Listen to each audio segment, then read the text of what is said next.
Hello, it has been 1 billion years since my last video. Thanks for sticking with me. Thanks for joining me again. It's been a lot of a year, you guys, but I know I don't have to tell you that. But I wanted to talk a little bit about my system and process for setting up a new planner. I've been in a pocket rings for some time now. I'm switching into an A6 rings. So I thought this would be a good opportunity to walk through that in case it is helpful for anybody else. This process works really well for all kinds of planners. I've used it to switch in and out of traveler's notebooks, bullet journals, ring planners, of course. This is actually going to be an updated version of a very similar video I filmed when I first switched from a traveler's notebook into a personal rings. So if you're interested, go ahead and check that out. That's on my channel as well. But otherwise, we can go ahead and get started. So the first step of this process is creating the list. This is a little bit easier when you already have a planner system established and you're just, say, transferring it to another style or size, such as I am. If you are either beginning to plan for the first time or you're setting up a planner with a new purpose, so say you have a work planner and you're now setting up a personal planner or, finance, fitness, what have you. This step is the same, you just have to start from scratch instead of referencing a current setup.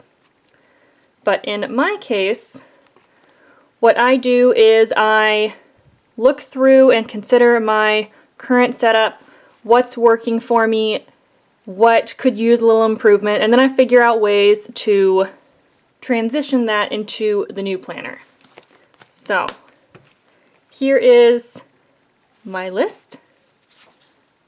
I've been practicing punching A6 holes on it because my hole punch doesn't have a good setting for that, so don't mind those. But this can be done in a couple of ways. You can either brainstorm the sections that you want for your planner and then fill in the information that you're going to keep within each, or vice versa. You can create a master list of all the information you need housed in that planner and then sort it into sections. That's the way I recommend doing it if you are starting this process from scratch. If you're already in a planner, just transferring it. It's whatever feels right to you. So, as I mentioned, I made all my sections, and these are very similar to what I have in my pocket, but a little bit different. Whatever I wasn't quite happy with, this is just a nice opportunity to think of new ways to organize. And once I have my list here, the fun part is going through and identifying inserts or spreads or whatever it is to best showcase and organize all of these individual little items here. So that process is really just a matter of looking at other planners, looking through planner shop inventories, seeing what offerings are out there, looking through inserts on Instagram and setups on YouTube, and eventually inspiration will come. Now this whole process is very fluid. You don't need to feel any pressure to have a finalized list here. You're very likely going to find yourself combining some of these things, parsing them out, seeing just new inserts and spreads as you search and wanting to add them in. This list here already is not my first draft. This is like my third, and even then I still have additional things that I've found that aren't even listed in here. So as it evolves, just don't worry about it. It'll all come together in the end.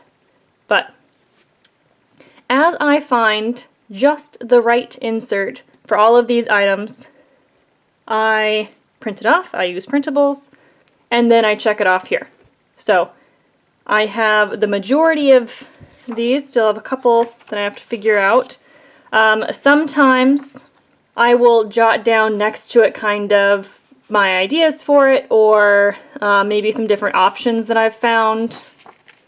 It's not a bad idea to go through and write down the exact insert you're going to use for each one. but it's obviously not necessary either.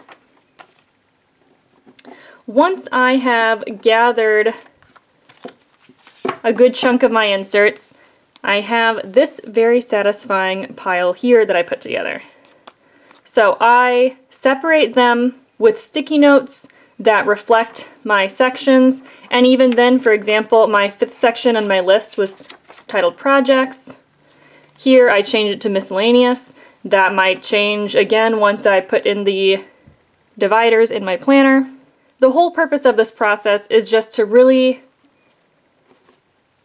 allow yourself the time to very thoroughly consider your needs, the information you need to track and store in your planner.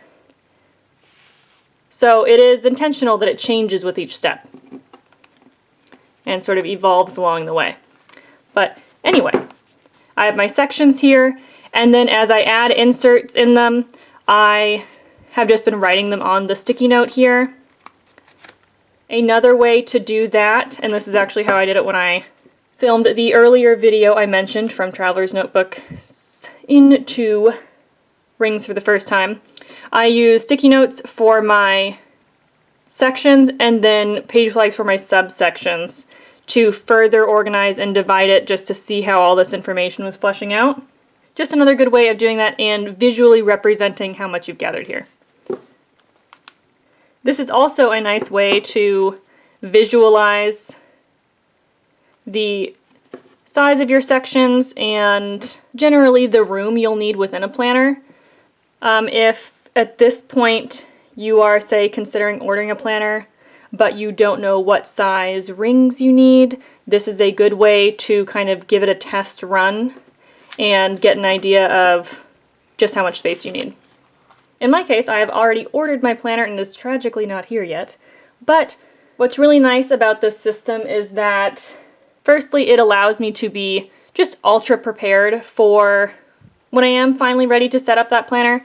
It is a good way to really explore all the different ways that I can use that planner and the inserts and the information I want to keep in there. It allows me to be very thorough, and because I don't have the planner yet, it is not as tempting to rush this process. I think I get a little bit more out of it. And it's also just a way to fill that weight. Because I'm already in a way involved with the new planner, it's not quite as stressful as just waiting out the mailman, and it's easier to sort of reassure myself that it's okay that it hasn't arrived yet because I'm really not ready for it yet. And by the time it does arrive, I will be very ready, and it'll actually expedite that setup for me. So that is it.